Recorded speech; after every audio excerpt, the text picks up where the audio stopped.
What up, people? It's your boy Chig from the Filthy Casual Hardcore Show. One or two hosts for this show. You know how we do on here. This is MMA. We talk everything MMA and boxing. Joining me is my co-host Ola. Say hello to the people, Ola. Salute, people. What's happening? It's been a minute. We were supposed to bring this to you yesterday, but we're supposed to bring this to you yesterday, but circumstances, you know how it is. You know, one thing leads to another, and we had to change it to today. But we're here. We're here for you guys. It's the reason why we're here. I've got to say this, you're looking way fresher than me, man. You know what I mean? Your barber's been at work again, man. You know what I mean? You charmer, you. Yeah, you're man. You're looking fresh as usual, man. Looking fresh as usual, brother. Thank you very much. Yeah. All right. Well, basically, let's talk about a few things. While people start to come in, I want to touch on just a couple of people that have passed away. Big up to Archie in the chat, Joseph. Yeah, sure. Skynet in the chat. Let's talk about quickly Patrick Day. I purposefully didn't mention this because, to be honest, I was waiting for this show, this platform to start talking about it. And that was the boxer who, tragically, I mean, he lost a fight, and it's always it's a weird game, boxing, because you almost prefer someone to be knocked out so that they can then recover. But when you hear about someone having a hard, long slog of a boxing fight, and then you hear that they collapsed, that's never a good sign. And that's exactly what happened. He had a long, hard slog of a fight. It was a good fight, incidentally. And unfortunately, he collapsed. I think literally on his way out of the ring, he was rushed to the hospital. And then later on passed away at 27 years old, man. Man, it's so sad. It's so sad. So sad. It's so sad. And apparently, by all intents and purposes, he was such a good guy as well. Such a good guy. Very friendly. Half decent boxer. I think his record was like 16-2. So we're not talking about like some scrub here. We're talking about a really good prospect. And it's just such a shame. It was I ain't gonna lie, I had a bit of a sobering moment when I heard that. I was like, oh man. Oh, that was it happened like 2-3 weeks ago, but I wanted to mention it now, just kind of RIP. And while we're on the RIPs, as me and Ola were talking about this off air, a legend of particularly black comedy, John let me not butcher his name. Witherspoon. He died yesterday at 77 years old, which again, at least in his case, we're not talking about a 27-year-old boy here, but we're talking about someone who had great innings, but an absolute legend of the game. You know, just to mention a few things he's been in: Friday, Boondocks. You mentioned a couple of shows before yourself. Black Jesus. I mean, Soul Plane. What this guy's been in. This guy's been in everything, man. You get me? He was even in one of my favorite Jay-Z songs. Give It to Me. In that video. I was amazing in that music video. I'm absolutely you're talking about. I mean, just thinking about him now is bringing smiles to my face, and that's the work, that's the body of work that this guy's left us with. I mean, he's left us with countless body of work, and you know, people that appreciate what he's all about. He doesn't take life seriously. Very, very, very funny guy. Very professional. I watch a lot of his interviews on Vlad TV, on Breakfast Club, and you know, by all accounts, very, very loved character and person in the comedy world. Very respected. Everybody loved him. It's one of the OGs. This guy used to roll around with Richard Pryor back in the day, and if you should hear some of the stories that him and Richard Pryor got up to back in the day when they were coming up. Oh, you know I can imagine, because Richard Pryor was a wild one. So you should hear some of the stories that he's got. Like this man had stories for for months. You know, I mean, he just pulls one out of the bag, and you're like, for real. So but you got to pay homage to him. I know he's old and all of that. Pay homage to him, and the boxer was just speaking about just now as well. That's the most. That's one of the things to me that science technology is so important in sports as well now. Sports science, in the fact that with monitoring heart rate, I don't know whether it's something that needs to now come into combat sports, where I don't know if they have to put on the same sort of vest that footballers wear, that rugby players wear, to monitor their heart rate while they're doing something so physically demanding, so physically taxing, and somebody in their corner should be able to monitor it. And if it starts going into the red zone sort of thing, they could literally throw in the towel straight away just to save the guy's life, because their corner is going in blind as far as what the body of the fighters do, and the fighter is so filled in with adrenaline that he can't help himself.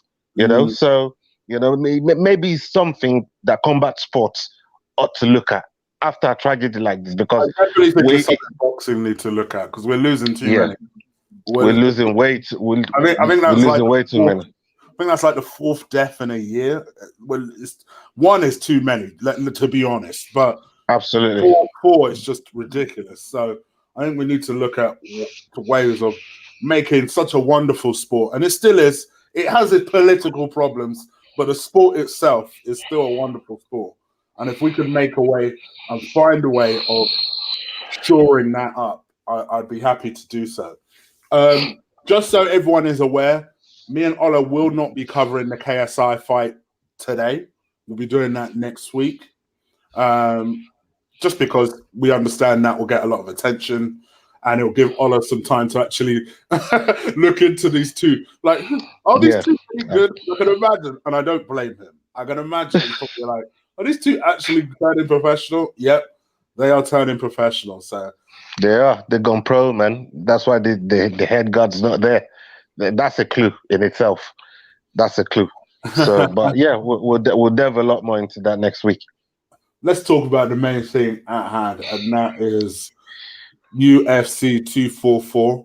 At the moment, as we speak, 245 press conference is happening, which is the December card, which in itself, I think the December card is good. Ain't it weird that it's not as good as this card, and there's not one single title fight on this card? I mean, it will get better. It will get better. I'm not overly too disappointed about the December card just yet. Not disappointed, but let's be real here. If we're comparing cards, 244, 245, which one's better?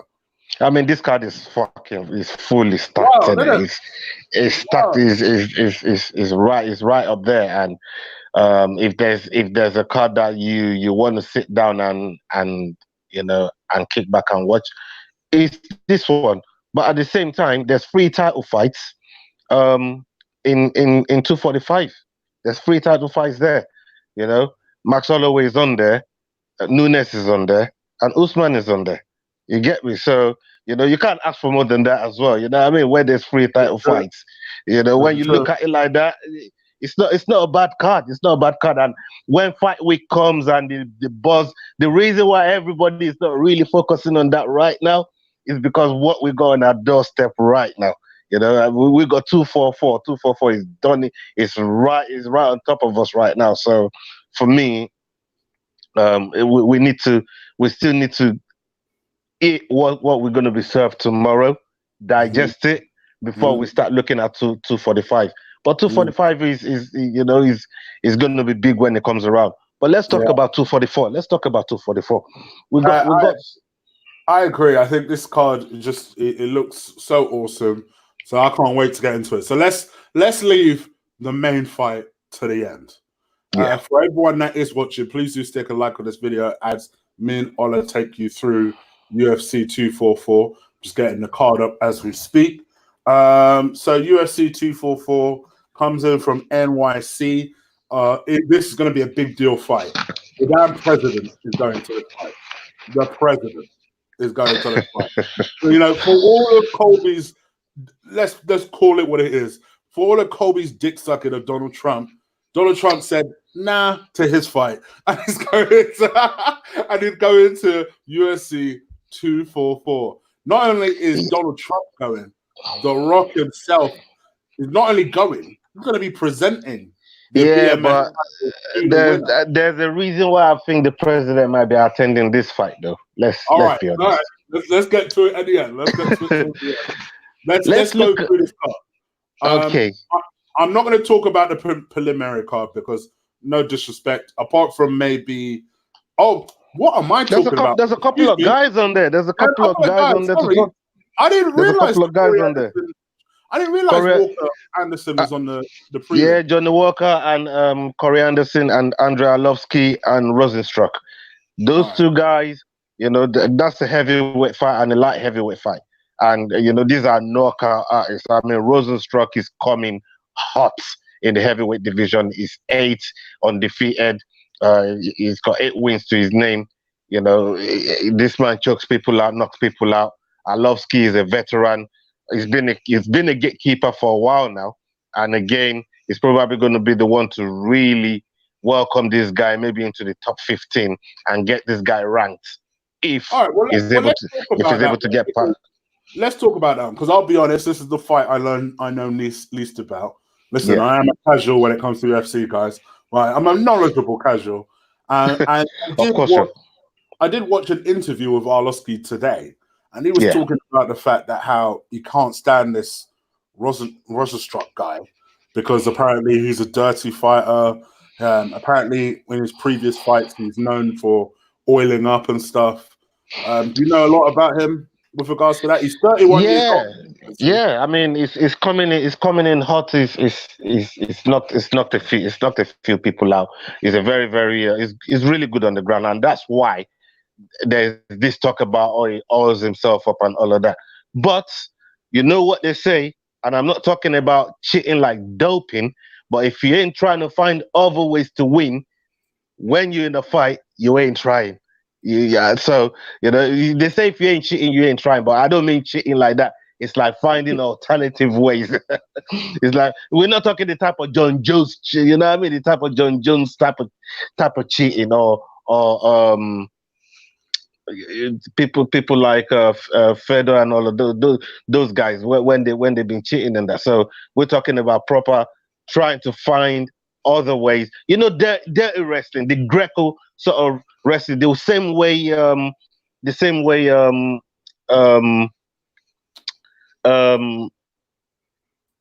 DC knocked out Stipe. He knocked him out with dirty Greco wrestling, because my man did not see that coming. So when you see things like that, you got to expect. And I love Arlovski. Oh, hello. I think Arlovski will get the job done. I really think so, because there's a lot of guys that they put Arlovski against, and they just think these guys are going to wipe the floor with Arlovski, but. Arlovski is proved too much for them. And it's just, there's a level of skills that even though you're a knockout artist, Arlovski has got serious chin. Hello, you there? Can you hear me? I'm here, bro. I'm just trying some new stuff. Don't worry. Right. Arlovski's got serious chin. And to me, I just think there's all these guys that they bring in there. They brought in a couple of Australian guys, Brad Tavares and that to come and deal with him, and these guys could not get past Arlovski. So in my eyes, I think Arlovski would take it to decision and he'll get the job done. Moving over quickly to the other interesting fight in the light heavyweights, Johnny Walker and Corey Henderson. We actually got a question in the chat asking whether we thought Corey Anderson was going to beat Johnny Walker. I'll be interested to see what you think about this fight. I do think potentially Anderson could do it. I've got a feeling though that Johnny Walker will initially keep him quite long, use his heavy reach, but I didn't know the reach of Martins was that big. Wow. Yeah. It is. And he's a tall man. He is huge. Very tall. What is that, 6'4", 6'5"? Yeah.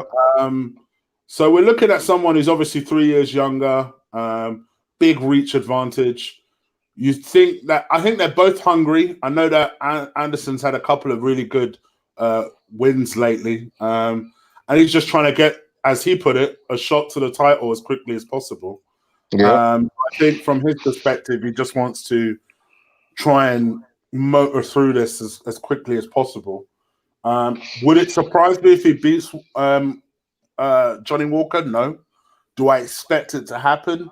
No. I've got Walker. I've got Walker for this. To me, one thing that I know for a fact, Corey Anderson does not like John Jones. Detests John Jones. I don't know if you remember one of those fights. I think when the Thiago Santos fight, it was the one before Thiago Santos, where Corey Anderson was on John Jones's card, and they had to change venues. Do you remember that? They had to change. Yeah. They had to change venue. Last minute, they changed the venue from Vegas to LA, right? Thank you.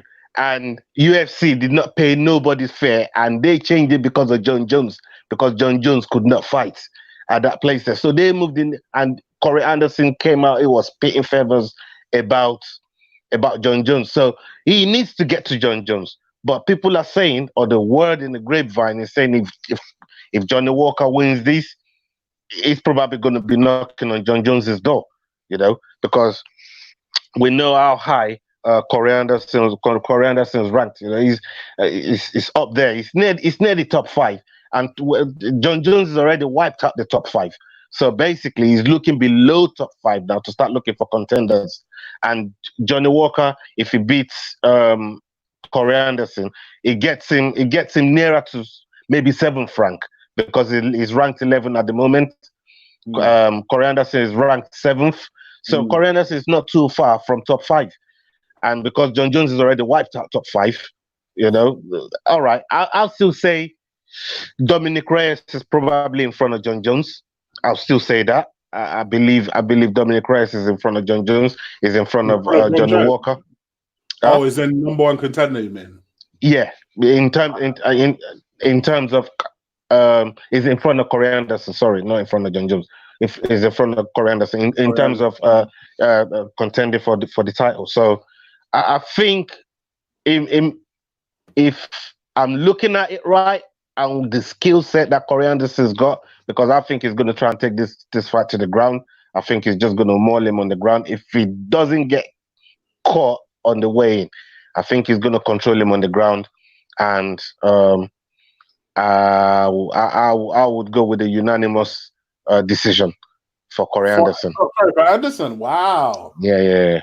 Wow. I'll go 3 rounds.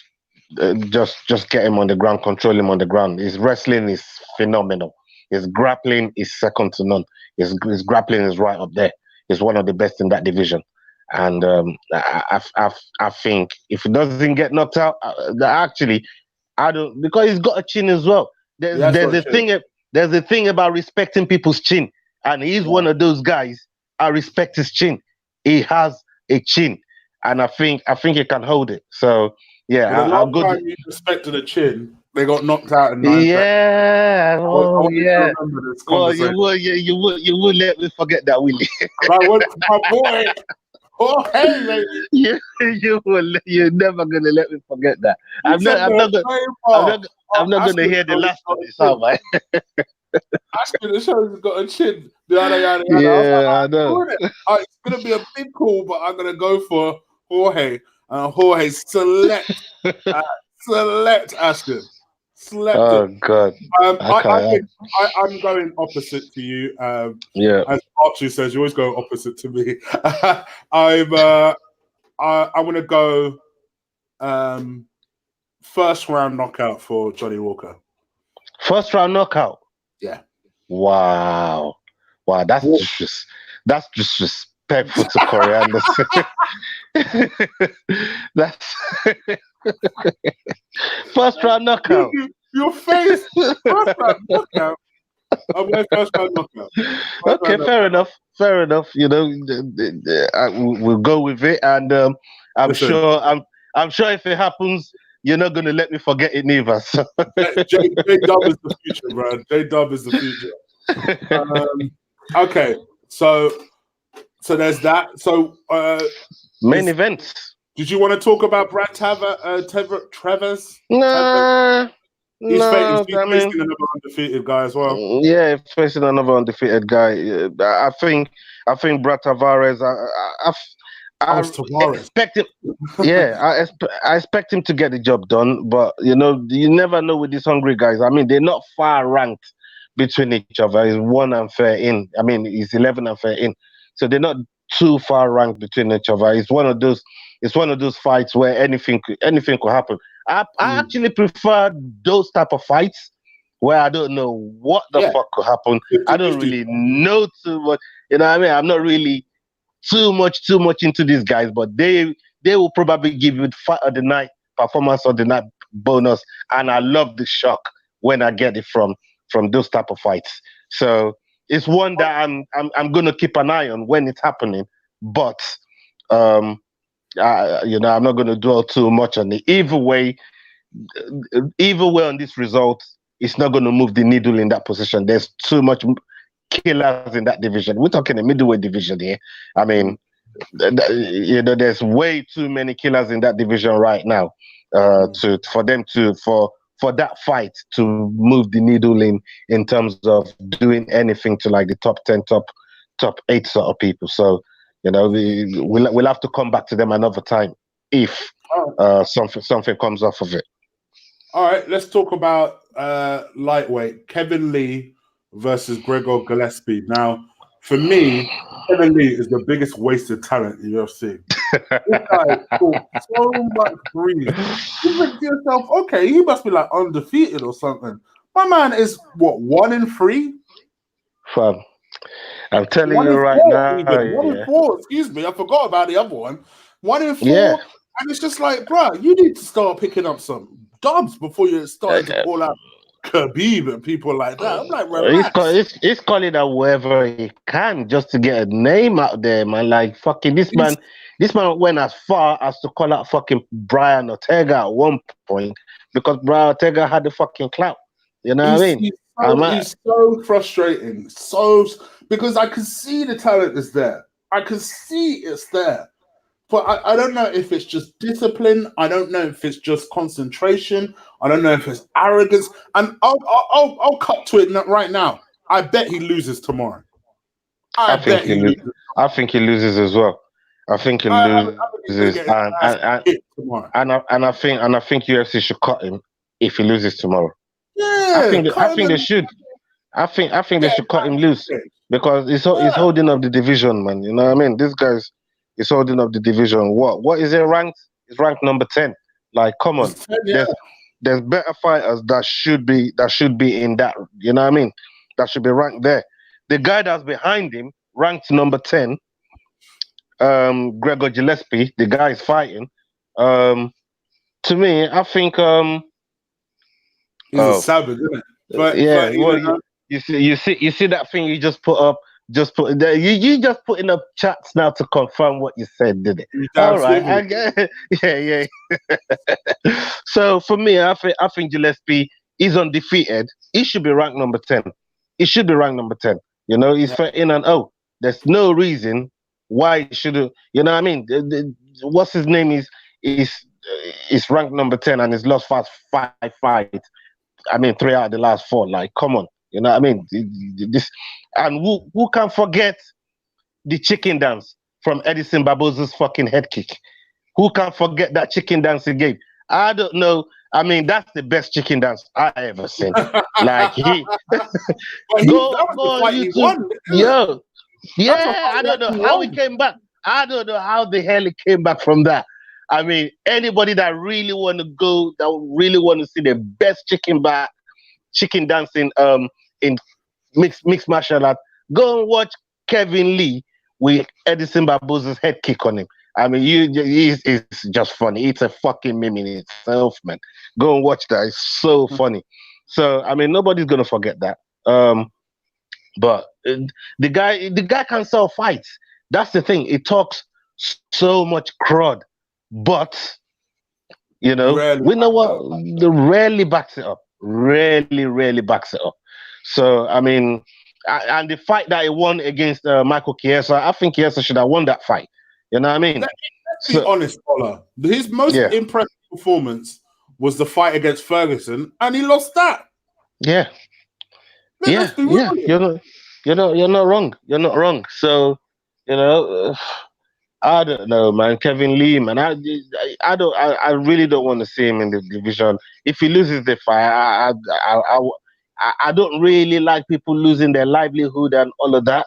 You know what I mean? Because we gave Gaethje a lot of chances, right? Because he lost a lot of fights. But he lost 2 and then got his shit together. He's got his shit together, exactly. You know what I mean? And this is where Kevin Lee needs to start getting his shit together. If he doesn't, I mean, it's gonna be lights up for him. It's gonna be curtains. I don't see any future for him. Fortunately for him, there's a lot of big martial arts organizations out there like Bellator, ONE FC, Pride. There's loads of them out there now that he can go and sign for, and because he's got the clout of even being an employee in the UFC, he'd get a contract, he'd get somewhere. But right now for me, I'm not feeling Kevin Lee, man, and I think he gets knocked out. I think he gets knocked out. I think he gets tapped out. Which I know he's a wrestler. But but he's facing a better wrestler. For me, I just think if he get hit, if this guy connects good on the face, Kevin Lee cannot hold a punch, man. He can't. This guy cannot hold. He can't hold a punch.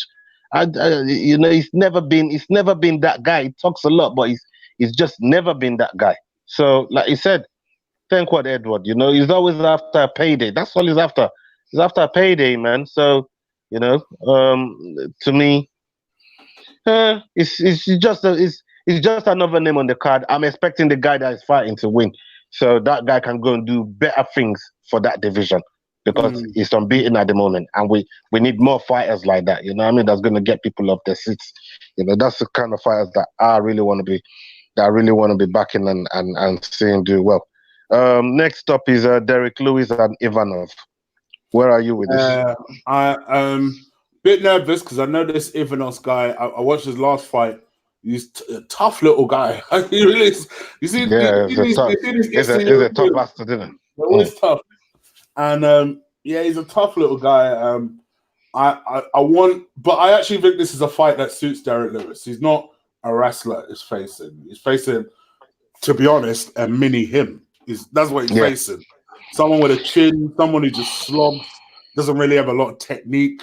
And I think if you get into a slogging match with Derrick Lewis, good luck. Yeah, you're begging for trouble. It's the one thing he does. Somebody's going to sleep. Somebody is going to sleep. One of the best brawlers in UFC. So I don't see it ending well. And actually, I know he's heavy, but someone mentioned it in the chat earlier. I know he just about weighed in inside the limit, the heavyweight limit. But actually, he looks in good shape.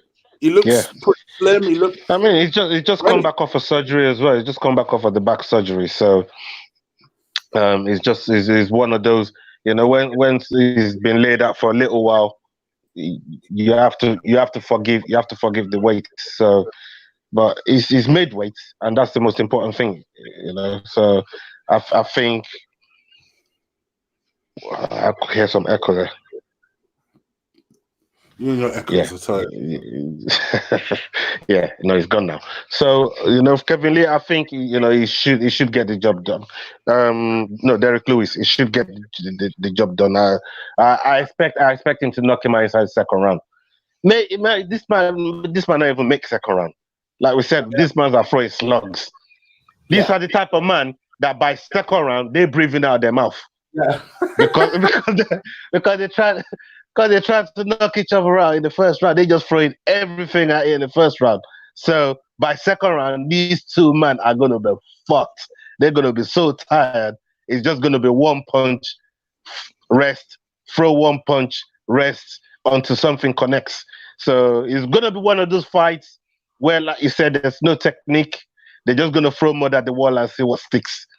Yeah, I agree with Archie, actually. I think once he feels the power of Lewis, I think he's going to try something that perhaps he's not used to. And I think that in itself will make him get knocked out. So you're right. I think it could be a first-round knockout. You know, Lewis is genuinely top 5 favorite fighters in the UFC. So I hope he wins. I really hope he wins. I know that he plans to call out Ngannou again if he does. But he did mention he was fighting him. He thought Ngannou wants to fight, but he wants a big payday. And we'll talk about Ngannou in a little while. But carry on, sorry. Because we know Ngannou wants to fight. He's actually come out. He done a nice little video thing talking about how he wants to fight. You know, he needs to pay bills for Christmas. He needs to put food on the table for his family for Christmas, but he don't just want no dead fight neither. You know what I mean? Because he's actually fought his way to the point where he really could challenge for the title. Yeah. You know, so what's the point fighting down to go and fight Derrick Lewis again? What would be the point in that? And he's below the person who's got a title shot. Yeah. And the champion. That's it. That's the only, exactly. And everyone else below him other than Lewis. So in a way, the Lewis fight does make sense. And when you look at it like that, he's beating everyone in the top 5 below him. So it's kind of like, well, they both owe it to us to have a decent fight. They both do. You know what? You raised a fabulous point there. Them two owe us a fight. Them two owe us a fight. But the one thing Ngannou. What the one thing promised? What the original fight promised to be, and what was actually delivered was a bunch of bullshit. So they owe us a fight. They actually owe us a fight. Yeah, I think they should they should donate their winnings to charity for that last fight. Anyways, that's how bad it was. So them two really do owe us a fight. But Ngannou's thinking, why should I go and fight somebody that could easily knock me out when I'm near a title fight, or give me a super fight with John Jones? That's what Ngannou's looking at right now. He's not really thinking about Derrick Lewis, because right now he's near the promised land, and one knockout from Derrick Lewis could change all of that. You know what I mean? That means it sends him right back to the back of the queue. Remember Ortega? When Ortega was saying, I'm here now. Why am I going to go and fight Jeremy Stevens to get knocked out, then go back to the back of the queue? If you put the title up between me and Jeremy Stevens, then let's do it. I'll fight for that. But I'm not fighting a man for no reason. You know what I mean? But as a fight fan, they owe us a fight. Them two, for that performance they did, they definitely owe us a fight. But from a fighter's point of view, and his coaching and his team and what they've had to do to get to where they are, they won't be looking at Derrick Lewis, because Derrick Lewis is one of the most dangerous men out there, especially if you're a knockout artist as well and you're not looking to wrestle. It's a puncher's chance that's going to get you the win in that one. So he'd be thinking, you know what, actually maybe I got off lucky in that last fight and didn't have to, go slug for slug with Derrick Lewis. So I can see why he wouldn't want to fight Derrick Lewis again. And that's not because he's pussy. That's just because he's done way too much work to position himself to the point where he could get a title fight or super fight. Why should I be looking at Derrick Lewis? Yeah. And I won't blame him for that. I agree with you. Let's talk about the next fight. Stephen Thompson versus Vincent Lecente. My boy, Wonder Boy. A bit of a 50-50 fight to me, because when Vincent Lecente fought Mike Perry, I said to you at the time, I thought he lost that fight. I really did. I thought he lost that fight. And I think they gave it to him. And I think now he's fighting someone that, in my view, is a much, much cleaner striker than Mike freaking Perry. Admittedly, may not have the power that Perry has, but he's a much better striker, in my view. He's a much better striker. He eludes He eludes fighters so much. I mean, the knockout that I got from Anthony Pettis is the first knockout of his career. Let's not forget how long Wonder Boy has been around. You know, Wonder Boy has been around a long time. And for him to only have his first knockout in UFC is ridiculous. That's he how was also good. he had a long kickboxing career. Because keep in mind, considering he's been around a long time, he's only had 19 fights, 14 losses, and 1 no decision. But like you say, he's a fighter that people don't enjoy fighting because he has this awkward karate stance. And it's so awkward. As a karate stance, it's difficult to prepare for something like that because you think to yourself, well, what stance can I adopt to combat this? You know, he had a close fight with Darren Till. You know, initially I gave him the nod. Watching that fight again, I could see why they gave it to Till. So when he loses fights, other than the Showtime fight, when he loses fights, they tend to be close. You know, he had 2. Bro, if you look at his record, he's got 4. The knockout from Pettis, the one to Darren Till, which really is either way, and 2 to Woodley, which they were 2 5-round fucking fight. Woodley couldn't even knock him out. You know what I mean? Yeah. So it's one of these guys so deadly, and the people that fought him will tell you you have to show him his respect, because if you go in there disrespecting him, I mean, Pettis is one of a kind. He's all about showtime. The way he knocked him out was showtime, some showtime stuff. Off the cage, Superman punch, bang, turned his lights out. You know, only Showtime Pettis could do that.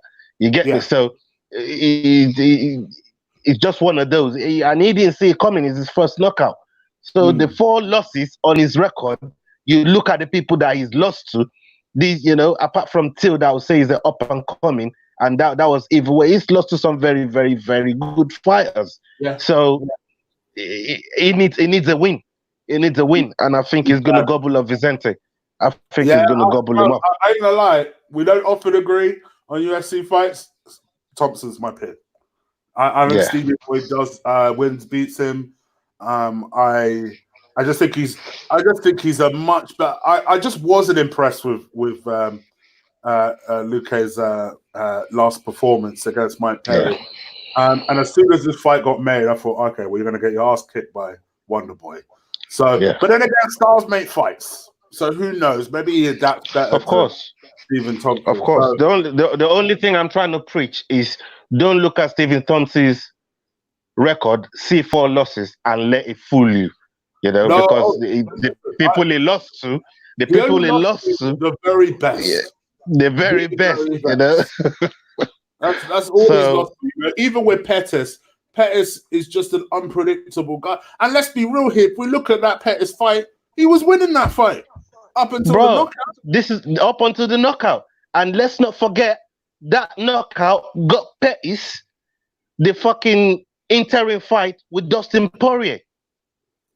You know what I mean? That's how important that fight was. That fight was really that important. Imagine if he won that fight, that could have been him and Poirier, and potentially Khabib and Wonder Boy.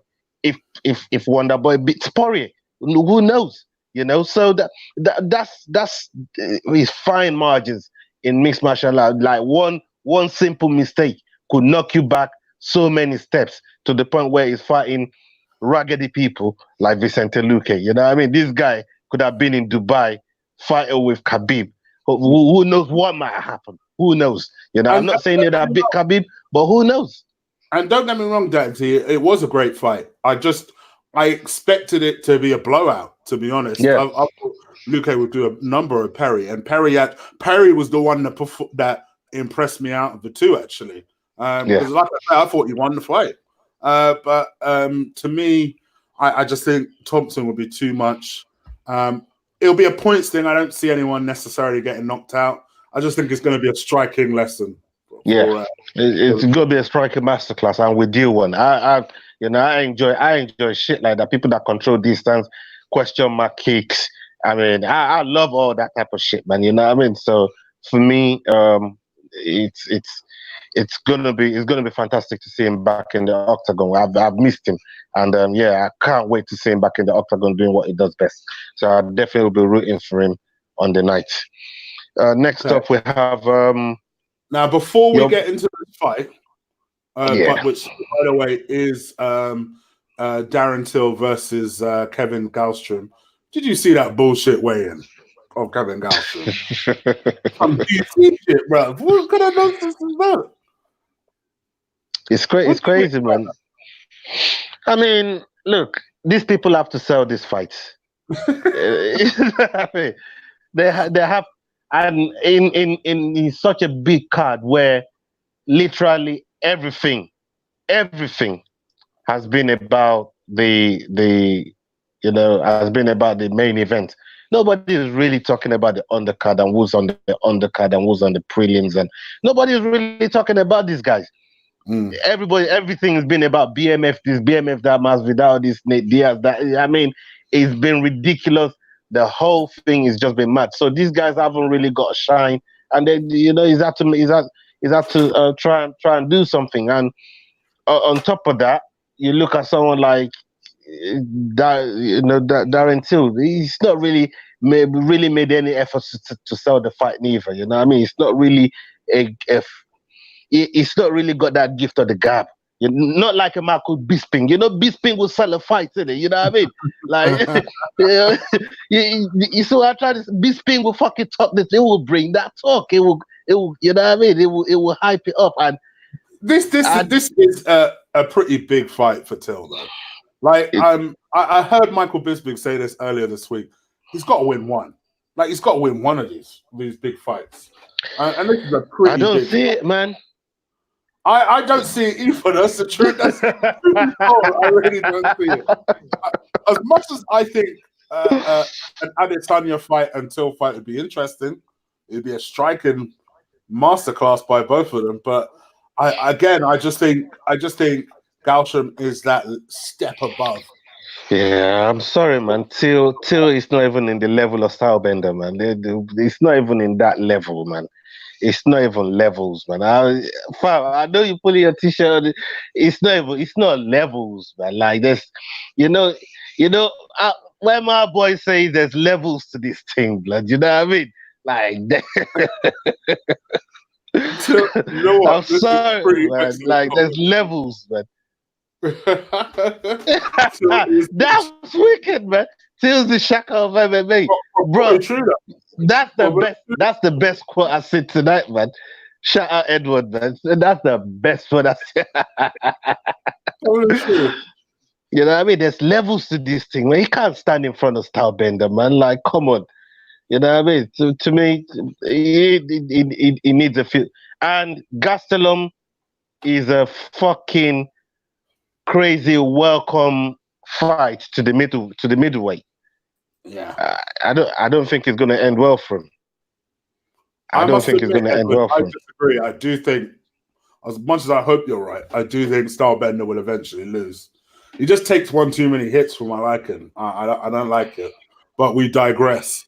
To me, hold on. He takes hits that he has to take, but the one you're getting back, if you look at the knockout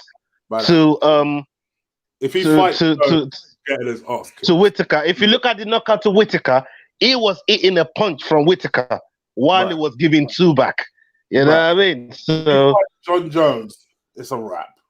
No, you can't. No, you can't. Again, like I said, there's levels to this thing. There's levels. John Jones is another level above. You know what I mean? There's just levels to this thing, man. Because by the time Adesanya's even ready for Jones would have moved up to heavyweight anyway. So it's just like that fight is not happening. That fight's not happening, man. There's a lot of talk. Jones might go to heavyweight, then come back to light heavy if the money is good. If the money is good, he might go. If you go up to heavyweight, do a couple fights over there, come back to light heavy to get the super fight for Adesanya to move to light heavy. If the money is right, which I think the name that Adesanya is commanding now, and the name John Jones is already built, everybody will want to see that.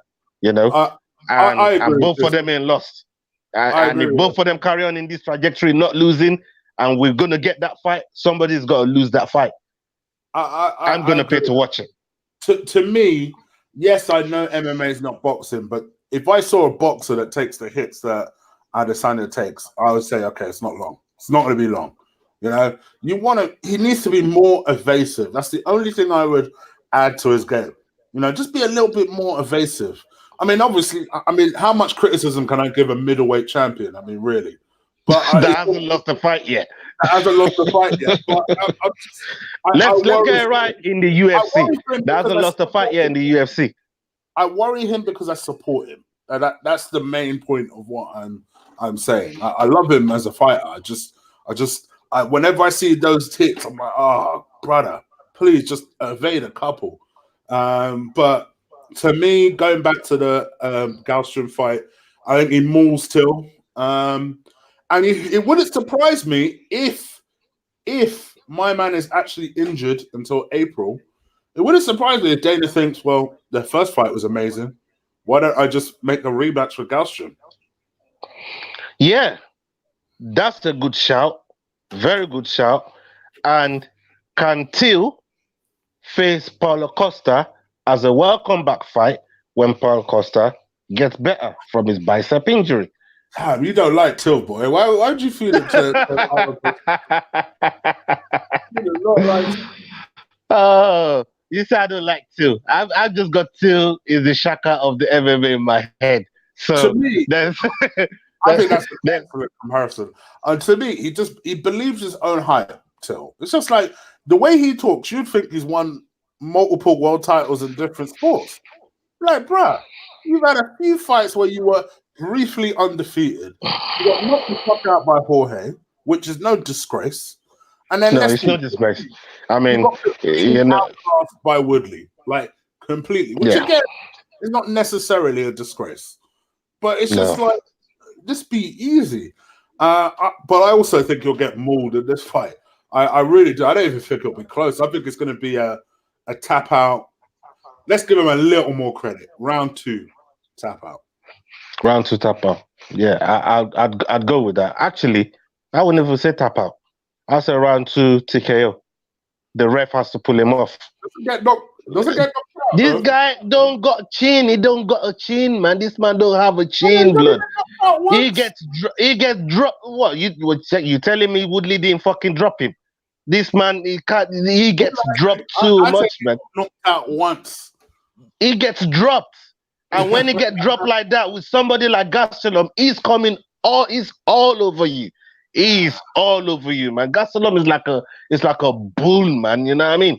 I've got a feeling. I just got a feeling Gastelum won't want to necessarily bang with Till just in case, and we'll take a bit of a safety cautious approach and just. I think Gastelum is thinking if I can stand in front of fucking Starbender, I can definitely stand in front of fucking Till.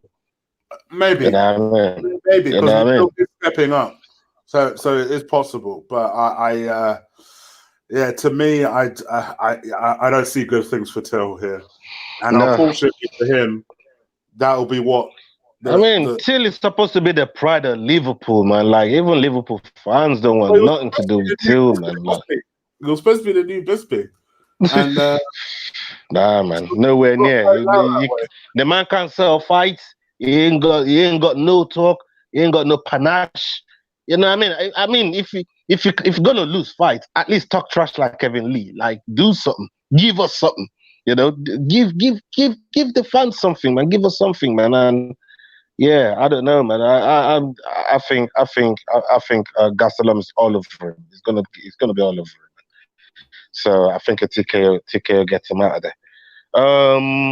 And the main event, the real reason why Donald Trump is coming to this fight. I'll let you do your thing. Give me 2 seconds. But do your thing. Go on. I'm listening. So, to me, the reason why I think Donald Trump is so interested and invested in this fight is because of the whole building the Mexico wall. It's a political thing. is trying to claw back, moonwalk on what he said about the Latino community. They don't like it. They don't like it. The biggest fight in MSG in America is happening with two Latino guys, the Diaz and Masvidal, the people that really, really rep the Latino community. You know what I mean? From Florida to California, like, you know, some of the major cities in America, and this thing is going down in New York. It's so huge. And when we talk about the world heavyweight champion, right? Good things are happening in the Latino community, and Trump probably needs some repentance in that regard. You see what I'm trying to say? Yeah. Because why would he be come and support? I wouldn't say support, but show face in somebody that supposedly had a big fallout with the guy that's repping you, always wearing this MAGA hat and all of that. But you're not there for him. You're over here. You know what I mean? So to me, I just think that's why Trump is obviously, and you know, wherever there's celebrities, billionaires and all of that, people like The Rock, people like Dana, Trump wants to be, I know he's the president, but he still want to be rubbing shoulders with this guy. He still wants to be a celebrity. He still wants to put his face out there. He still want to be saying some obnoxious, crazy shit for shock value, and that's what Trump has always been about. And you know, if he ends up in this, just think of the Latino community that's gonna be representing in the arena where they're going to be fighting, the amount of Latino community that's going to be there, and the one man that said he's going to build a big old wall and actually built the wall against the Latino community, you know what I mean? So I just think he's trying to claw some brownie points back from the Latino community, and what better way to do it than to come in there and support a fight like this just by his presence. Because think of what you like about Trump, he's still an American president. You know what I mean? He's still you know, he still lives in the White House. He's still you know, one of the most powerful men in the world. End of. You know, so whatever you think about him, he's still an American president. And if he shows up and graces his presence in a fight like that, then you know, God knows what that could do for his next election campaign. And I think he's thinking ahead. You know, he's got a very good PR team, and Trump don't shy from things like this. When he's ready to get the black vote and the Latino vote, he knows how to go and do that. This is the man that brought Kanye into the office. No, you know what I mean? Trump would do anything, man, to get that popularity vote. He'll do anything. To me, so I think it's just attending a big fight, personally. We know he's a big fan. It's not like he's never been to UFC before. His sons were at the last event. Well, not the Australia one, but the one before that. Yeah, the one before that, yeah. So, to me, I just think I'm a little surprised he's not going to Colby's one instead, especially when Colby actually asked him to go. And he's talked about the fact that, that's what I found hilarious, because Colby said, he couldn't go because there's a big security risk, and then all of a sudden he can go to this. Hilarious. But, maybe there is that. Listen, I'm not going to belittle it. 2020 is around the corner, and that's when the elections are. It's around the corner, man. It's right. The groundwork starts now. So, but I just think, for me, maybe that is a bonus. It's probably a very tangible bonus. Of course. He's just gone to watch a fight because he lives in New York. He lives in New York. There's that, and you know, he doesn't live at the White House. He lives in New York, so yeah, you know, look, there's that. There's obviously that, and you can't disagree with that. You know, first and foremost, Dana is family friends with these people. Let's not even talk about Kobe. You know what I mean? It's Dana that took Kobe there. don't forget, Kobe had to beg Dana that if I win this interim thing, will you take me to the White House? Yeah, Donald Trump Dana said, you know what? Kobe is. Doesn't even know What I Kobe mean? is. He doesn't even know who my man is. He's friends with Dana White. You know what I mean? He's friends with Dana. Let's not forget that they're not there for Kobe. They're there for Dana. Dana is their guy, and whichever way you look at it, he's their brethren. So they might just be coming there to support what my man's doing, and being that this thing is a novelty sort of belt. And again, fantastic point. Is a fan of the Rock. Rock is putting the belt on. So, there's all these things there. But I still think there's a real reward for his presence in the community, in the community like that, especially in the Latino community, where two of the biggest fighter from their side is gonna be in attendance. So for me, it's a win-win. It's a win-win situation for him. Now let's talk about the fighters. I'll move away from Trump. Okay, yeah. Big up to VP for the $2 donation. Ola for president.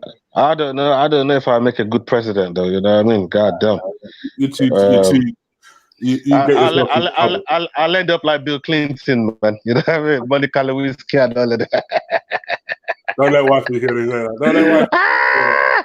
Hey, brethren, when you're president, man, you can do them things, Mrs. Clinton didn't give a damn about Monica Lewinsky, did she? You know what I mean? When you're president, man, you know what I mean? You can sling it around and everything, my God damn it. But I ain't president, yeah, so I ain't doing none of them. But shout out to VP on that one, man. Shout out to VP. Let's talk about these fighters, man. Main event. Talk about the fight. Now, it's even split, the few of us in the chat today. Please, by the way, big up to all of you still watching. Do stick a like on this video while I chew on my sweets. Masvidal Diaz. Who wins and why? You see, I'm the type of guy that if I'm riding for someone, I'm riding, man. I ride with Nate. I fucks with Nate so much. I fucks with Nate so bad. Like, and I know Game Bread is, he's a hell of a fighter. He's been fighting forever. We know his resume. We've talked about it, backyard fighting out there with Kimbo Slice, doing this thing on the street. We know all of that. We know about the Diaz brothers burying them cockroaches. We know all about these guys, Thompson slap. I'm expecting to see one or two of those actually, and let's see what comes off the back of that. But these two got so much respect for each other. And before we go into the fight itself, there's a big incident, that happened before the fight, where USADA was accusing Nate Diaz of doping, and they pulled him to one side, tried to say to him, "Look, if you keep this quiet, we'll keep it quiet. We'll do our investigation. Give us 90 days, and we'll try and work it out." And Nate Diaz is like, "You lot must got me. You guys got me fucked up. You must think I'm some kind of fool. You ain't got 90 days. You got 9 days. Otherwise, I ain't turning up to this fight. You lot are about to ruin my day. You're about to ruin my name, my legacy, everything I worked for. I've never touched a drug in my life. Yeah? So whatever you lot got to do to clear my name, I want it out there openly. You lot go and do your investigations, do what you need to do, and make sure you clear my name in 9 days. I ain't waiting 90 days. All these other fighters, yeah, they'll wait around for 90 days because they need the cash now. Nate's saying, I ain't hungry for the cash. I made this fight. I made this whole BMF thing. You know what I mean? So if you don't go clear my name in 9 days, the fight's off. Sent UFC in a panic. Sent everybody in a panic. People are thinking, oh, who's going to stand in? Masvidal saying, listen, I ain't looking to fight nobody unless it's for a title fight now. You know what I mean? So wherever you lot going to bring, money's right, is a title fight, then I'm dealing with it. You know what I mean? So just my quick 2 cents on this whole USADA thing. Yeah. And in my view, I just think I don't really know. It's weird. It's weird because if he got tested, but you didn't want him to say anything, why even tell him anything? Why It's tell the him new. anything? It's the new protocol. It's the new protocol. But Because before, why not? Why not? And this is, you know me. I don't. To be honest, I'm not really one for watching Brendan Schaub. I think half the time he talks rubbish. But I did agree with this point. Like, what's the point even telling him until you actually know something is wrong? Like, and then you can start doing the whole. Listen, we know that you've taken something, or we know that something's happened here. But you saying that, oh, well, your levels are a bit high, and that's why we're informing you. It's only going to piss him off, especially knowing Nate Diaz. Knowing Nate Diaz, there's certain people you don't tell this information to. Connor, Nate, I think even Jorge. You can't even put down. You know what I mean? There's just all these emotional cats. You don't tell them stuff like this. So to me, when I heard it, I just thought to myself, I mean, unless Nate decides he ain't fighting, I knew the fight was going ahead. Unless Nate decided. So when Nate started saying, "Oh, he's not going to turn up," I was like, "Oh no." But that only because it came from Nate. Yeah. But then he has to get it out there first. You have to get out there first. This is when you know you're a big deal, because my man just said, unless these motherfuckers exonerate me, fuck you, I ain't fighting in your event. Exonerate me and apologize. 24 hours later, these guys were on the manners. They were like, listen, we're fucked up. We don't believe Nate has taken anything. Meanwhile, who's that youngster that got in the exact same situation and was banned for 6 months? Yep. I can't remember his name. Who's that guy's name? I forgot his name as well. I was just listening to something about that guy the other day. I know Edward, Dan or Archie knows what I'm talking about. And they lost. This guy lost sponsors. He lost a lot of shit because of this. I forgot his name. He was quite a good fighter as well. I think it was for weed or something like that. I can't even remember what it was for. It's crazy. It's crazy, man. It just didn't make any sense. It's crazy to me that they'll do something like that. But to me, I'm just glad that he got exonerated. They cleared his name. They came out and apologized. They apologized twice publicly. You know, Sean O'Malley. That's the one. Well done, Dan. Oh yeah, Sugar Sean. Yeah. To me, I mean, he didn't even get. I mean, if you get busted for THC is a banned substance. You can smoke CBD, but not THC. Sean O'Malley was smoking. He was smoking THC. The strain in weed. It's the particular thing that makes you high. Yeah, exactly. That's what Sean O'Malley was flagged for, and he got banned for 6 months for it. Levels were high for, but it worked for THC for Diaz. It was something related to steroids, wasn't it? Yeah, this was some kind of steroid that they said. Actually, it's not even the CBD, because I thought it was something to do with the smoke that I was smoking in the open workout. Remember that fucking? I thought it was to do with. I'm like, what? Hold on, what are they busting him for this thing now? Like, this man said he was smoking CBD. Like, CBD is not a banned substance. It's, you know, it's you can smoke CBD. There's nothing wrong with that. So I just thought to myself, like, is that what he got busted for? But you know, it was some kind of steroid. But at the same time, it was contaminated. They said there was some contaminated stuff and whatever. I think it's the same thing that they found in you know, Canelo's thing. And they ended up exonerating him. Yeah, from the tackles and that. So I think it's the same thing. So whatever it was, he did. But it's vegan. Canelo blamed it on meat. Yeah, well, that's what they're saying. So you know, you never know with these fighters, man. But he actually said, you know, none of this is his fault. He didn't take nothing intentionally to, you know, like they're trying to make it sound. So, you know, I'm just glad the fight is going ahead. It would have ruined the whole card if this fight didn't go ahead. It would have absolutely ruined the whole card. So, it's to me, it's oh yeah, to me, it's just one of those where you think, if Nate's not there, I don't want to watch it, because Masvidal ain't fighting nobody else. There was talks that Darren Till couldn't get visa to get into America. Then there was talk that he might even struggle to make weight. There was all this craziness that was going on about this card. And I'm thinking, what the fuck? Like, how? We still ain't talked about the fight. Let's stop dancing around and talk about the fight. I don't want to pick a winner, man. That's why I've been dancing.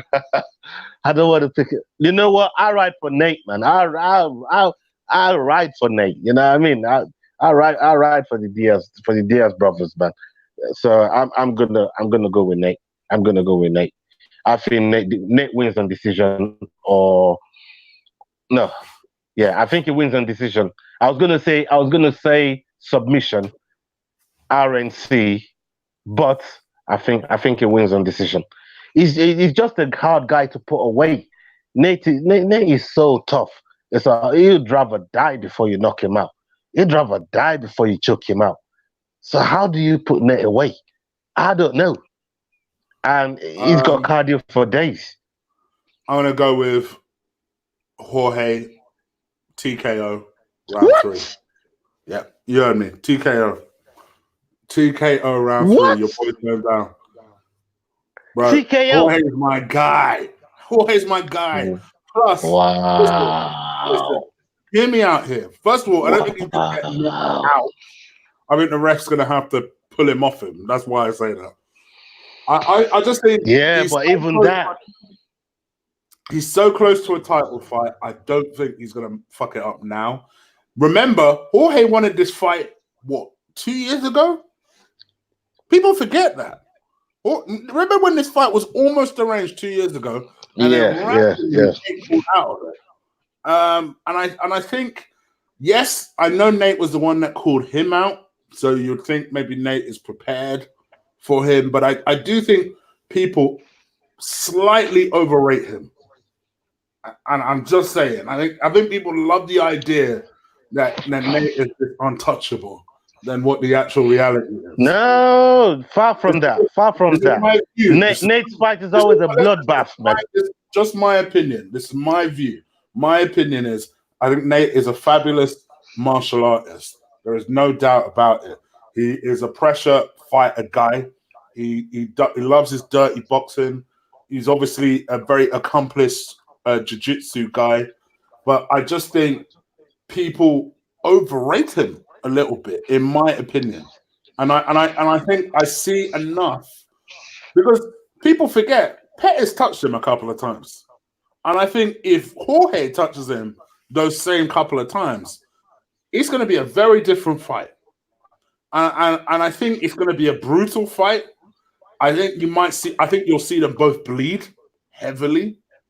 But I also think that Jorge won't let this opportunity. Actually, you're making me think back now, man. You're making me think. Man. Now that you're talking this talk, you are making me think. Jorge's more match ready as well. Nate's had one fight, admittedly, where he performed well. He's had one fight in 3 years? Come on, brother. Yeah, but like, is Masvidal had more than one round in his last 2 fights? He still had more than one round, man. Cool. It's not good for them now. Caliber of people he beat. Look at the caliber of people he beat versus Pettis. Pettis, I know, was once a former champion, before you tell me, and yes, was once very, very good. And yes, knocked out Wonder Boy. But let's be honest, Pettis is a blown-up lightweight.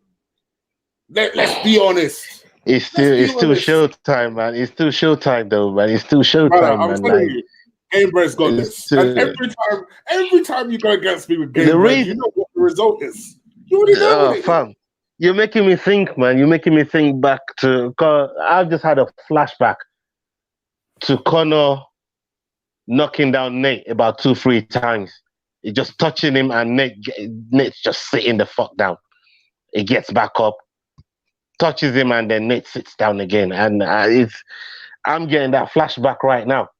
And People I know, romanticizing. and I know Conor, and I know Masvidal is packing way more power than what Conor's got. That's what I'm saying. But if there's any man that loves to eat punches for breakfast, it's Nate. It's Nate. And I'll bring another name into it. You guys are going to be broken-hearted. And when we do this reaction show, even if it's 6 a.m. and I'm tired, I'm going to be smug Chig Ola. I told you, I'm back against... If there's a man that eats punches for breakfast, it's fucking Nate. And Nate... He's got the engine. Like Jorge can't take punches himself, bro. He can, but is he going to do it in volume like what Nate's going to do? Is he going to apply the pressure like what Nate's going to do? Is he going to advance? Is he going to advance the same way Nate's going to do? Is he going to advance? You know, there's a lot of nuances that I think Nate brings to the table that Masvidal is not even exploring. You know, so. But bro, it's there. What exactly? I mean, let's be real here. Yes, I know Nate is accomplished on the ground. You still got to get Jorge on the ground, and Jorge can wrestle. I think he does that easily. I think he does that easily and dominates. I think he does. I think he wins it on decision, man. I already said it. I think his decision or submission. I'm not saying he's going to knock out Masvidal. That's not Nate's game. He's coming in with volume, and if he gets you down there, he's wrapping you up. He's gonna wrap a man up. And okay, you guys, time will tell. I know Nate has a chin. I'm riding for Nate, man. I'm riding for Nate out here. It's not an ingarnered chin, though. Let's be real. Nah, man. I'm riding for Nate. The only thing I would say that I agree with is, as Archie says, generally, the bigger the fight, the more he turns up. I will say that. The Conor first fight being an example, his comeback fight and his last fight was probably a big fight for him. Bro, when the night comes, me and Archie's going to be telling you, I'm not surprised, motherfucker. All right, that's what you're going to be getting. Nate fans are you overdo it, bro. I ain't gonna lie, you guys overdo it. It's like you could pick Nate against Jesus, and you'll still be saying, "You know what? Nate's got a chance." No, brother. No, man. Nate, man. I ride for Nate, man. You know, Nate fans are when you look. I always say I'm a fight fan first. I don't really support fans. Support fighters like that. But there's a few special fighters that, Nate, one of them, to me, Nate's definitely one of them. He's right up there too. Do you prefer him to Nate? Do you prefer him to Nate? I do. I actually prefer him to his brother. But his brother is a hell of a fighter too. But I prefer him to his brother. I just think his brother's fucking ruined his career by not being active. It could have done so much more. It could have given us so much more. I wanted so much more from Nick, but we haven't really got fuck all from him. What, in the last 4 years? Like, what you been doing for 4 years? You call yourself a fighter and you give us fuck all, you know? So at least we're getting things from Nate, and we're getting big fights from Nate. So for me, this is clearly a new listener. Welcome, Whiskey Dragonfly. Just read that, and you see exactly why I picked him. Pick Jorge, that is. Yeah, I get all of that, you know. And thank you, Whiskey Dragonfly. But you know, when you're in there with Nate, your dragonfly wings get cut down. You get chopped off. You get me, Dragonfly. You feel me, Dragonfly? Yeah. Can't tell these Nate fans nothing. I'm telling you. Can't tell them nothing. Your wings get chopped off. You get slap up, open hand slap, Stockton style. Can't tell these Nate fans nothing. I'm not trying to hear it, man. I'm not trying to hear it. BMF, man. BMF. You get me? Baddest motherfucker out there. That is the thing. He is too much of a front foot. Listen, people, don't get twisted. I like Nate. I was supporting him in his last fight. I just felt that when he called out Jorge, I was like, oh no, you don't want this Jorge smoke. And I just think Jorge's on such a run at the moment. He's having quite an Indian. Incidentally, I still think Jorge will lose to Usman. I do. I think Usman will beat him. But I just think I like where you go with that. But that's for a later time. Because you don't even think Usman is going to get past Kobe yet. Yeah, I know. Stars and fights. I just think, for me, as soon as Jorge touches him, I think it will be a big shock. Now, I will say this for Nate. He has two very, very good things. He can adapt very, very quickly in fights. And he doesn't mind being hurt. He does not mind being hurt. It's what I'm saying about this. That's what I said. Like, have you seen Nate fight? He's a bloodbath. Like, he don't fight no fucking easy. His fights. You gotta be in. If you're not ready to go to war, you can't be in a fucking cage with Nate. You gotta be ready. You're getting dragged into deep waters. Do you know who else doesn't mind being hurt? Jorge. Have you seen? I know. Like I said, I know. Like I said, we know his pedigree. We know where he comes from. We know what he's been doing out there in the streets. We know he's a real street fighter, and that is why this fight is so compelling. That is why I'm just riding out for Nate, and I'm trying to put logic to it, but at the same time, there's no logic to it. I'm just riding with Nate, man. You know what I mean? Like D said in there. Stopped in 209, man. You get me? I just ride it for my boy, man. You get me? I just ride it for Nate, man. I don't give a damn, man. Like, it's like them Conor fans, man. You can't tell them shit about Conor, man. Conor could kill a fucking old lady in the streets, blood. You know what I mean? They ride for Conor. So, what can you say? You know. So there you go. So we are pretty much split, other than I think one fight, and that's the Wonder Boy fight. yeah. So it'll be a very interesting review. It's going to be a very interesting review. We agree on the Lewis fight, don't we? Yeah. We agree on the Lewis fight. But yeah, I just Jorge's got this. We also agree on Kevin Lee. Oh, yes, we do agree on a few. Yeah, we do agree. Yeah, on a few. But, you know, the big ones, you know, and I say we agree on Gastelum as well. So, you know, there's a few there. We agree on Gastelum, but we don't agree on Walker Anderson. I knew you'd pick him. I knew you'd pick him. Yeah, because I respect his chin, and I respect his wrestling. His grappling and wrestling, I respect it a lot, and I think that to me always come up trumps over strikers. I've been saying that for a long time, but Nate's gonna show you lot again, yeah. When when the man, the jiu-jitsu man, the grappling man, when the thing gets on the ground, they get the job done, man. And I think it's one of the reasons why I think Nate's gonna get the job done again. So I'm just riding out for my guy, man. I can't say that enough. I can't say it enough. Riding out. All right, well, guys, let us know what you think. I know you've been doing so in the chat room. Unapologetically too. You get me. But let's see if Ola's right or if I am right. But yes, leave it in the comments as you watch this on the playback. I mean, I must admit, I'm staying up for this one.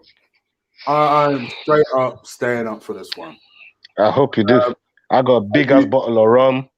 Are you working on Sunday? No. This is one fight that I had to take it off. I had to take the second day.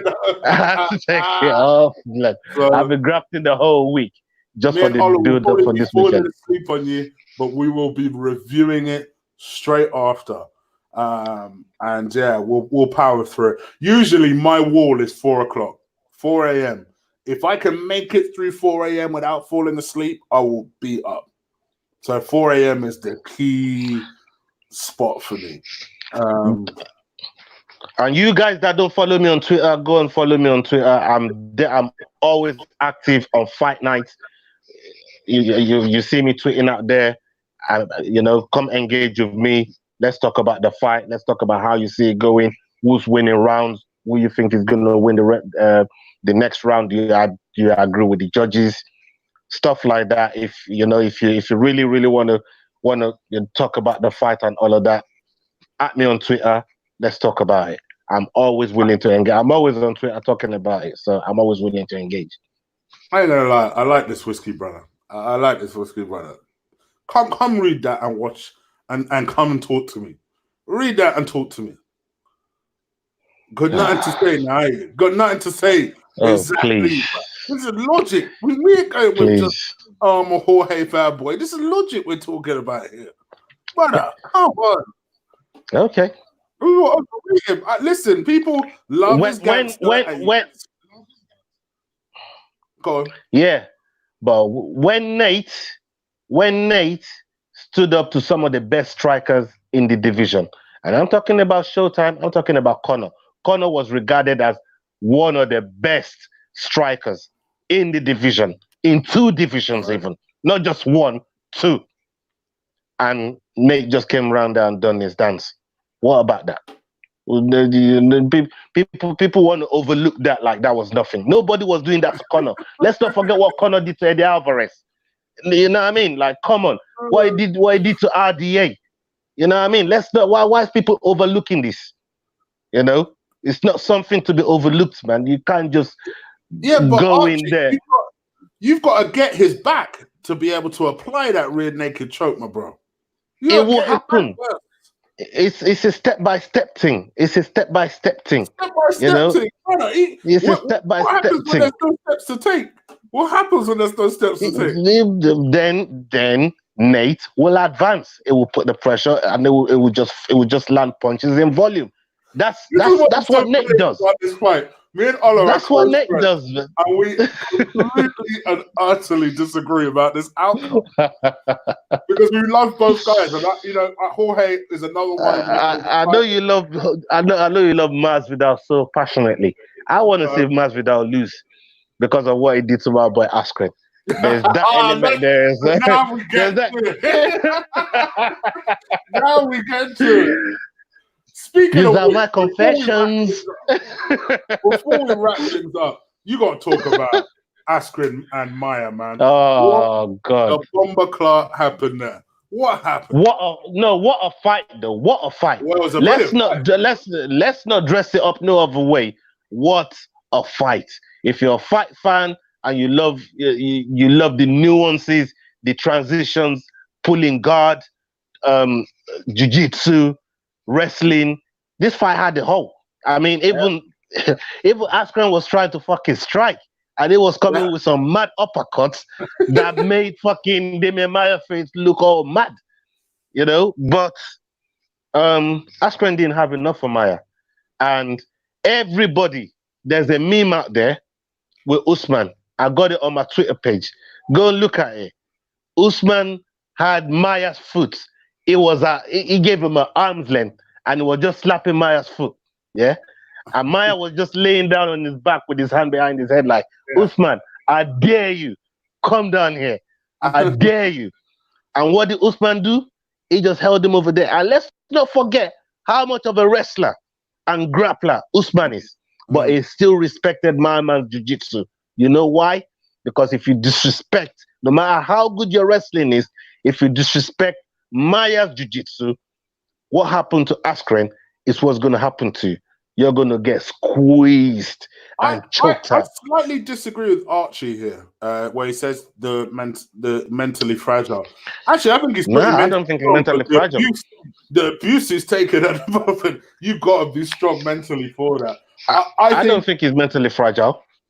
I just think, for me, I just don't think he just... I don't know if it's partly just completely underestimating the division. I don't know if he's just not as good as everybody thought he was. No, I don't think he's that. Right, I don't think he's that. Let's be real here. Let's be honest here. The main I think Askren got thrown to the wolves, brother, right from the off. Oh no! Oh, there's definitely part of that as well. But the main reason Who gets Masvidal and fucking Lawler as your first two fights as the welcome to UFC? Who gets that? Why is Greg Hardy getting some bums to fight? The main reason that I think oh, I forgot what I was saying now. The main thing that I just think he just has completely over just his approach, his technique. The only reason, I've just remembered what I was going to say. The only reason that people know who Askren is because of Joe Rogan. Rogan and Sharp were the ones that gassed. Yeah, they've been talking about it for a long time. Yeah, that's right. You're not wrong. You're not wrong about that. Yeah. And then the first fight, let's be real here, he barely got past Lawler. Some people still think that was a loss. Some people still count that as a loss, right? Then he started talking the most amount of shit to Jorge. Jorge said, all right, cool, let's fight in it. Fought, cool, bang, straight in your dome. My man was out. Lights out. Vacant. Let's just call it what it is, right? Then you think to yourself, all right, maybe against a grappler. When I really thought about it, that matchup against Maia was terrible. Because you're talking about a guy who, let's be real, lives on the ground. And I've always said this, to me, jiu-jitsu is more important than wrestling. All right, cool, you've got that person on the ground. Do you know what to do once you're there? Maia showed him. Exactly. I mean, in the transitions, I mean, if there's no better grappler and jiu-jitsu man in the UFC than Demian Maia. I can't think of too many. I really can't think of too many that really does it like Maia does it. And that's why, he commands a lot of respect in that division. And, look at the people that beat Maia. None of them really went on the ground trying to fucking... When Maia gets on the ground, he's telling them to come. Covington didn't go there. Woodley didn't go there. Usman didn't go there. And all of these guys can fight on the ground. All of these guys are wrestlers. All of them are wrestlers. None of them wanted to win Maia on the ground. They all told him, no, get back up. They all told him, get the fuck up. What did Woodley tell Askren? Surely Woodley would have been the ideal person to prepare Askren for that fight. I mean, he was winning the fight standing up. He was winning the... he was winning the fight standing up. That's the irony of this whole thing. He was winning the fight standing up. I feel sorry for Askren because I think he's just been thrown to the wolves right from the fucking off. I think that's part of it. I think Dana don't like him. Dana thinks he's got a big mouth and he just wanted to shut him up. And the other thing that this proves, in my eyes, is the fact that UFC has proven that they are the biggest and the best mixed martial art organization out there in the world. Whatever you want to say about the owner and the president and all of that, forget all of that. Just look at it as a fucking brand and the talent that they command. They are the best. Wherever you come from, whatever you do, wherever it is that you come to UFC, you get shown levels. And this is one of the things that people are not really giving Adesanya the respect for, and it pisses me off. He's been here 18 months. 18 months, the same time that Una Emery signed for Arsenal. He's been here 18 months, man. And look where he is. You know what I mean? Look what the guy's done in 18 months. And he's been fighting actively, having 6 fights a year. Are you mad? Who does that? Yeah. You know what I'm trying to say? And you're saying, oh, he gets touched too much. But he don't take damage because he's ready for the next fight. He don't take damage. The fight where he took the most damage was the Gastelum fight. This guy does not take damage. He might get touched, but he don't take damage. 18 months. And look how far he's got. And that's why I pay him so much. And that division is full of killers. And it's fought the very best of them. So, let's to me, I just think Askren, it bit too much. He thought, all right, you know, Tyron Woodley is my buddy, is the champion at the time when he was coming into the UFC. If I can get in there with Woodley and hang in there with him, I can definitely come into the UFC and hang with people. But at the same time, you know, at the same time, then I don't like this guy, and he just fed him to the wolves. I said, yeah, go and deal with these guys.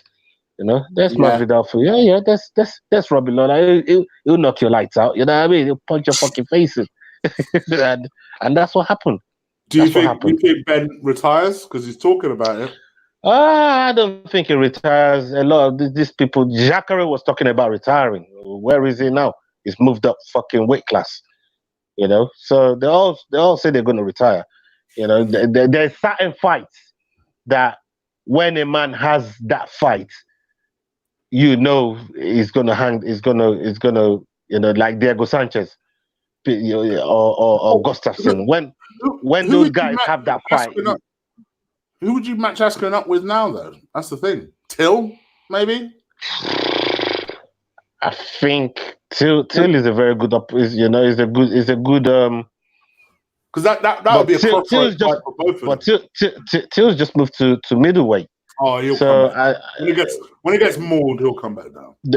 But the weight cut is difficult for Till. That's why he's gone up to middleweight in the first place. For Kevin Lee, he came back down as soon as he realized he wanted none of that 170 smoke. And I mean, the same thing will happen with Till. Let's see. I mean, the welcome fight for Till, I don't know what's going to happen. So I don't think Askren retires. I think he's a very, very mentally strong individual. You know, he's gone through Olympic gruelings and competitions, and you know what you have to do to be one of the best in the world in Olympic tournament is so testing. So you know you can't be mentally fragile if you've been through that. And you know we could be saying that about Henry Cejudo when Benavidez, you know, done his clock. You get me? So look where he is now. It could be the turning point for him. So you know, let's see what the future holds for him. Obviously, he's still licking his wounds right now, and that's why he's saying what he's saying. But I don't think he retires. I think his question very quickly. Till got finished badly in the last two fights at 170.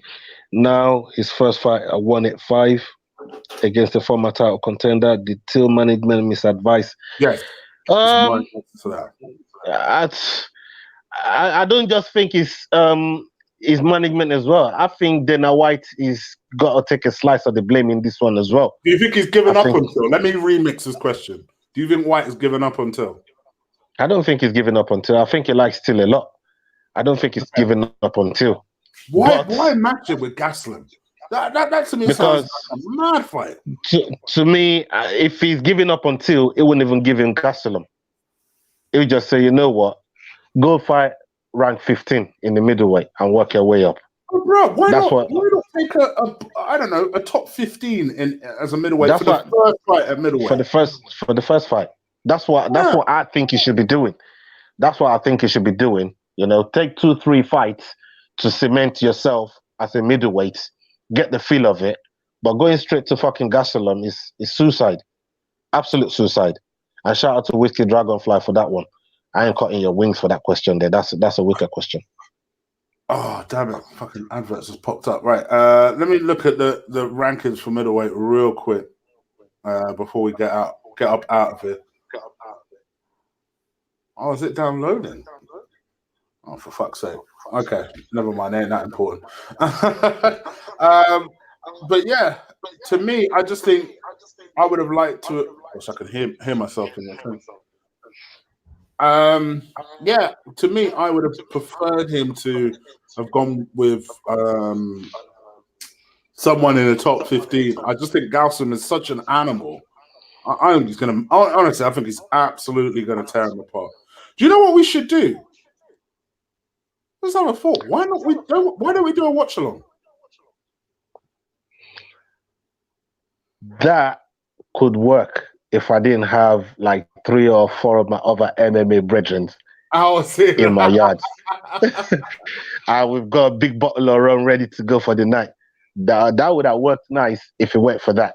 But those guys are going to be a noisy motherfuckers, and we taking bets. We actually placing bets, throwing money in the pot. You know what I mean? We did all kind of craziness, man, picking fights. So my friend Will, that I always speak to you about, shout out Will if you're watching. He usually comes on here to see who I pick to try and go against. I take money out of my pocket.